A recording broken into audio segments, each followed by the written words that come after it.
All right, boys and girls, today we are going to continue on with Lesson 13, and you are going to be working on page 146 in your Math Expressions book. And when you open it up, you are going to see a lot of these little boxes here. And we have a new vocabulary word, and you might be familiar with it. It's called function table. And what that means is a function table is figuring out that for every input number, there's going to be an output number. And what you have to figure out is the number that's kind of in between. So up here, if we look here, it says we're multiplying, dividing here. So those are the operations that we're going to be using. So when you are working with a function table, you are going to need to decide one of two things. As you look at your numbers, you're going to decide, am I multiplying or am I dividing to get my output? So remember, if you start with a large number as your input and the output gives you a smaller number, remember when you multiply, things get bigger. When you divide, things get smaller. So your division is probably going to be the driving factor here. So you are going to divide. That's the rule. You're going to use the operation of dividing.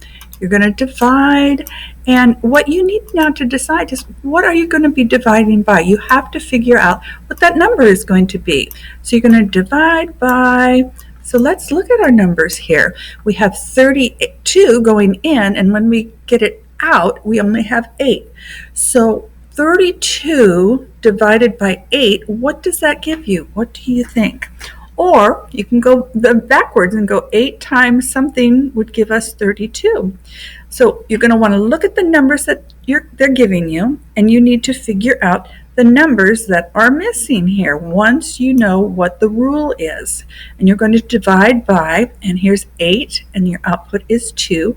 Well, if you take 8 and you count down to 2 by 2, so your output is 2, you're going to go 8, 8, 6, 4, 2. So how many times did you have to divide? So you divided here, it would be divide by 4, right? And it's the same thing. 32 divided by 4 is going to give you an output of 8.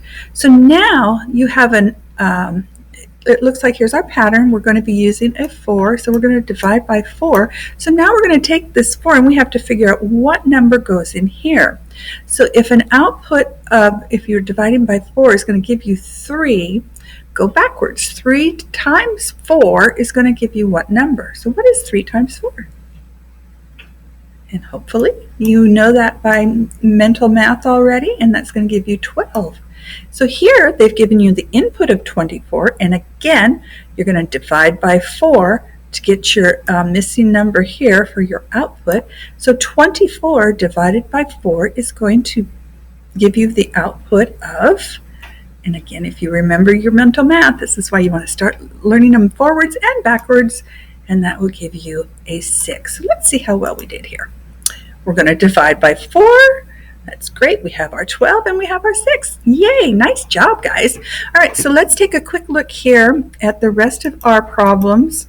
So you're going to see all of these. These are what you're going to want to do. You're going to need to figure out whether you're going to divide or multiply. So if the input is small and the output is big, it means you're going to multiply. If the input is big and the output is small, your rule is going to be you're going to divide. And then you just need to figure out what number is going to go match those numbers here, so that you get your matching number there. So, all right, so I hope that helps. If you have any problems at all with this, go ahead and just give me drop in on my little Zoom times. See you then.